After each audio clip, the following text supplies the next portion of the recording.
हाँ जी बच्चों, अब हमारा टॉपिक है elastic collision in a plane या टू डायमेंशन। पिछली क्लास में हमने elastic collision in one dimension पढ़ा था, inelastic collision in one dimension भी पढ़ा। अभी हम पढ़ेंगे elastic collision in two dimension, फिर inelastic collision in two dimension. इसमें एक बड़ा ही सिंपल कॉन्सेप्ट है बेटे। जब बॉडी टकराने के बाद एक प्लेन में चलने लगी, प्लेन में चलने लगी मतलब बॉडीज एक्स वाई प्लेन में, मान लेते हैं कि एक्स वाई प्लेन में चल रही हैं, ठीक है। सपोज करते हैं कि हमारे पास एक ये कोई बॉडी है जिसका मास है m2 और इसकी इनिशियल वेलोसिटी है 0। इनिशियल वेलोसिटी क्या है? 0। और एक हमने कोई बॉडी लिया जिसका मास है m1, इनिशियल वेलोसिटी है u1। Is it okay? अगर ये बॉडी आगे यहाँ पर टकराती है लाइक दिस, और टकराने के बाद में मान लेते हैं कि एक बॉडी इधर चली जाती है और दूसरी बॉडी इधर चली जाती है, फाइन। तो हमने सपोज किया कि जो m1 है वो टकराने के बाद v1 वेलोसिटी से इस तरफ चल रही है, और जो m2 मास की बॉडी है वो v2 वेलोसिटी से इधर चल रही है। तो अब ये प्लेन में हो गया ना, टू डायमेंशन में हो गया, ठीक है जी। अब देखो बेटे, अब इसमें क्या है, अब हम यहाँ पे वेक्टर को स्टडी करेंगे साथ में। वेक्टर जो है उसके अकॉर्डिंगली हमें इसे कंसीडर करना पड़ेगा। Is it clear to you all? मान लेते हैं कि ये जो एंगल है, सपोज करते हैं कि ये एंगल है θ1 और ये एंगल क्या है? θ2। तो टकराने से पहले इस बॉडी का मोमेंटम कितना था? m1 u1। और दूसरी बॉडी का मोमेंटम कितना था? 0। और इसको हम वेक्टर ले लेंगे, तो ये आपके पास क्या आ गया बेटे? इनिशियल मोमेंटम आ गया। क्या आ गया? इनिशियल मोमेंटम, या फिर momentum before collision. Momentum before collision, कोई दिक्कत? ठीक है जी। हाँ जी बेटे, अब हम इसकी बात करते हैं। ये जो बॉडी है m1 मास वाली, इस बॉडी का मोमेंटम कितना होगा बेटे? m1 v1। और इस बॉडी का मोमेंटम कितना होगा? जो डायरेक्शन में जा रहे हैं उधर ही मोमेंटम की डायरेक्शन होगी। तो अब ये जो मोमेंटम है इसका इधर एक कंपोनेंट होगा और एक कंपोनेंट ऊपर की तरफ होगा।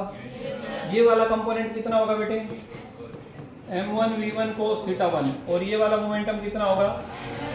m1 v1 sin θ1। कोई दिक्कत? और इसका इधर एक कंपोनेंट होगा, वो कितना होगा बेटे? m2 v2 cos θ2। वेक्टर के कंपोनेंट करने आते हैं ना?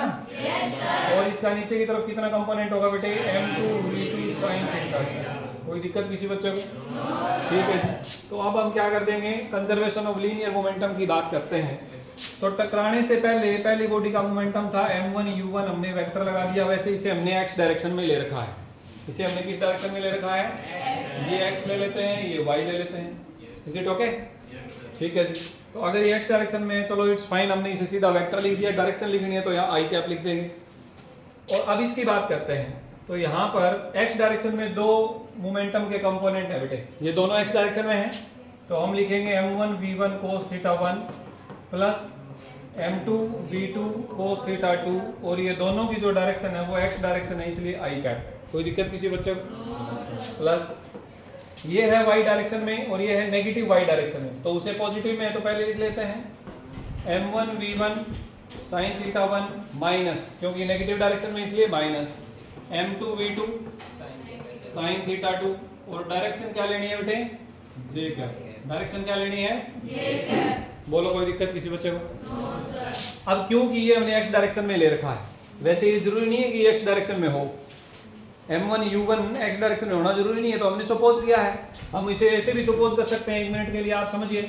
मान लेते हैं कि ये इधर से आ रहा है कुछ u1 वेलोसिटी से, m1 मास है, ऐसा मान सकते हैं ना। हम ये भी मान सकते हैं कि ये इधर से ना आकर ये इधर से आ रहा है, मास है m1 और वेलोसिटी है u1। यहाँ आया, टकराया, ये इधर चला गया, ये इधर आ गया। क्लियर हुआ कि नहीं हुआ? तो इसलिए हमने इसे m1 u1 वेक्टर लिखा है। अब इसको सपोज करते हैं कि ये वाला केस है। अगर ये वाला केस है तो इसे लिखने का तरीका कैसे होगा बेटे? थोड़ा सा तरीका बदल जाएगा बस।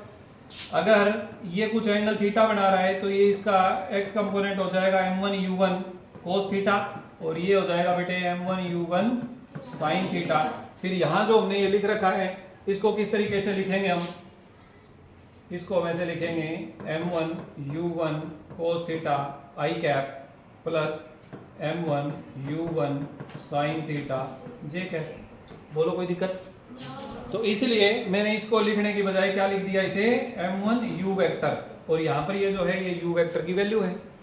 Is it okay? तो अब ये जो टकराने से पहले बॉडी चाहे एक स्ट्रेट लाइन में चल रही हो, चाहे वो किसी प्लेन के किसी पर्टिकुलर वेलोसिटी से आ रही हो, ये कोई फर्क नहीं पड़ने वाला।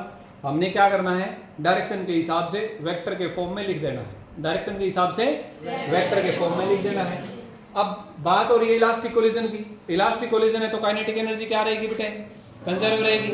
और स्केलर क्वांटिटी है तो ज्यादा कुछ सोचना नहीं है। काइनेटिक एनर्जी के केस में क्या आ जाएगा बेटे? Half m1 u1 square plus दूसरी बॉडी की kinetic energy 0, half m1 v1 square plus half m2 v2 square. यहाँ पर थीटा से कोई भी चेंज नहीं होने वाला क्योंकि kinetic energy is a scalar quantity. Kinetic energy is a, बताओ बेटे यहाँ कोई दिक्कत है किसी बच्चे को? अब इसमें अलग अलग केस लेने हैं। केस हम सपोज कर लेंगे, मान लेते हैं कि दोनों मास बराबर हैं। मास बराबर है तो मास दोनों तरफ से कैंसिल हो जाएंगे। अरे m1 और m2 अगर हम m के बराबर ले लें तो लेफ्ट साइड से जो m है वो राइट साइड के m से कैंसिल हो जाएगा और अंदर वेलोसिटी वाले कंपोनेंट बच जाएंगे। सिमिलरली यहाँ हाफ m कैंसिल हो जाएगा। तो स्पेशल केस हम सिचुएशन के ऊपर जो भी सिचुएशन दे रखी होगी उसके अकॉर्डिंगली चेंजेस कर लेंगे। मेन बात है कि मुख्य रूप से हमें आइडिया होना चाहिए कि अगर इलास्टिक कोलिजन है तो कौन सी दो इक्वेशन लिखें, इन इलास्टिक कोलिजन है तो कौन सी दो इक्वेशन लिखें। बस इक्वेशंस लिखने हैं। Is it clear? यहाँ इलास्टिक कोलिजन की बात होगी, अभी हम इन इलास्टिक कोलिजन की बात भी साथ ही कर लेते हैं। Inelastic collision in a plane, inelastic collision in a plane. तो देखो बेटे, मोमेंटम वाले में तो कोई फर्क पड़ेगा नहीं। मोमेंटम वाली इक्वेशन तो ये इक्वेशन बननी है सेम। क्यों? क्योंकि मोमेंटम दोनों टाइप के कोलिजन में कांस्टेंट रहता है। क्या यहाँ पर कोई डाउट है? सिर्फ और सिर्फ चेंज किस में आएगा बेटे? काइनेटिक एनर्जी का क्या होगा? लॉस। क्या होगा? कितना लॉस होगा बेटे? बाद की पहले की काइनेटिक एनर्जी माइनस बाद की काइनेटिक एनर्जी, जो बचा वो लॉस के बराबर आ गया। कोई दिक्कत है यहाँ पे? तो इसका मतलब इन इलास्टिक कोलिजन में आपको कुछ भी बदलने की जरूरत नहीं, सिर्फ और सिर्फ loss of kinetic energy calculate करना है। सिर्फ क्या कैलकुलेट करना है? Loss of kinetic energy. कैसे कैलकुलेट करेंगे? पहले की काइनेटिक एनर्जी ये, अगर दूसरी बॉडी चल रही होती तो हाफ m2 u2 स्क्वायर आ जाता, और नहीं चल रही इसलिए 0, माइनस बाद की kinetic energy half m1 v1 square plus half m2 v2 square. ये इस तरीके से हम क्या कैलकुलेट कर लेंगे बेटे? Loss of kinetic energy calculate कर लेंगे। क्या कैलकुलेट कर लेंगे? Loss of kinetic energy calculate कर लेंगे। बोलो यहाँ पर कोई दिक्कत है किसी बच्चे को? श्योर? इसी में एक छोटा सा टॉपिक और पढ़ लेते हैं बेटे। और ये जो अभी हम ऐड करने वाले हैं कोफिशिएंट ऑफ रेस्टिट्यूशन, ये सभी टाइप के कोलिजन के लिए एक कॉमन टॉपिक है। तो टॉपिक क्या है बेटे? कोफिशिएंट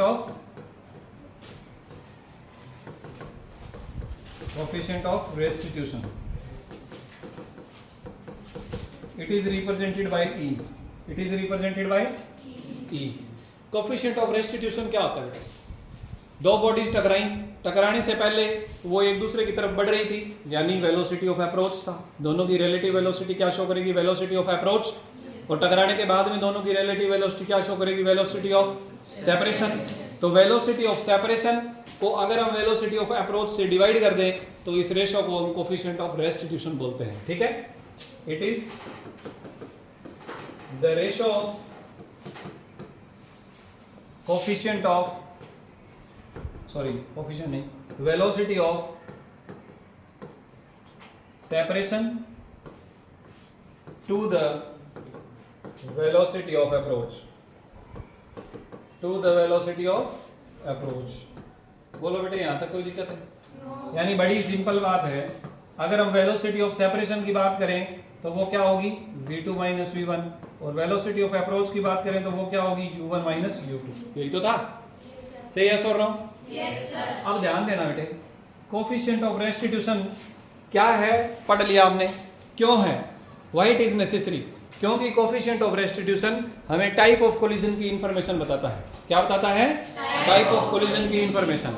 अगर हमें E की वैल्यू पता हो, E से लिखा जाता है कोफिशिएंट ऑफ रेस्टिट्यूशन को, अगर हमें इसकी वैल्यू पता होगी तो हम ये बता सकते हैं कि किस टाइप का कोलिजन है, इलास्टिक है कि इन इलास्टिक है कि पार्शियली इलास्टिक है, इन दोनों के बीच में है। क्लियर?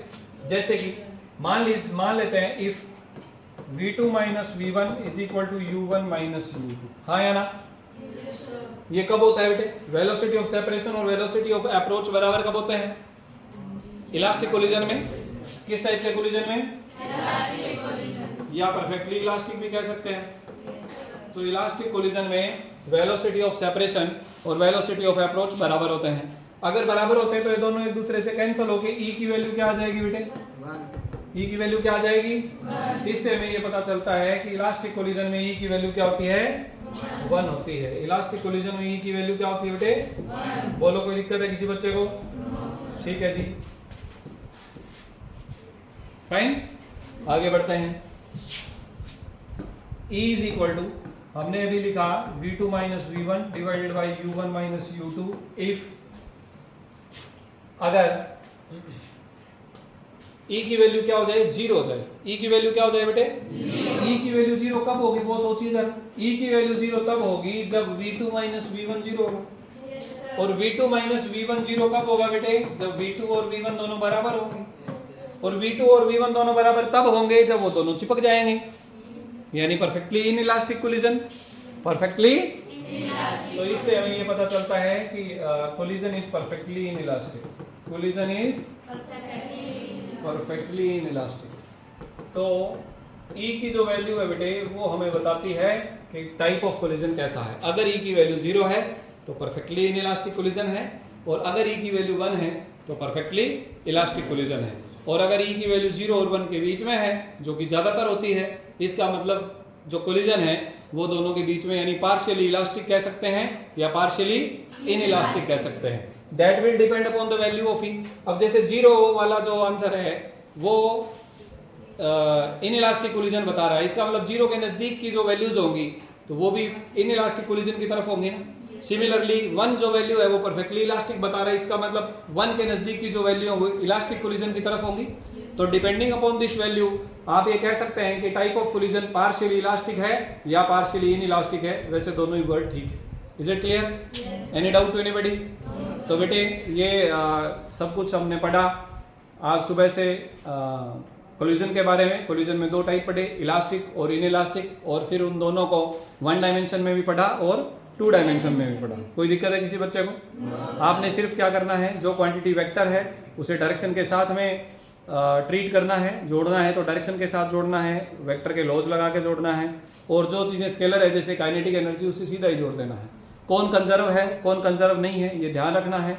इलास्टिक कोलिजन में दोनों कंजर्व रहेंगे, काइनेटिक एनर्जी और मोमेंटम। इन इलास्टिक कोलिजन में काइनेटिक एनर्जी का लॉस होगा, मोमेंटम क्या रहेगा, कंजर्व रहेगा। हाँ जी बेटे, तो भी तो पार्शियली इलास्टिक और पार्शियली इन इलास्टिक के बिल्कुल बीच में हो गया ना। Is it clear?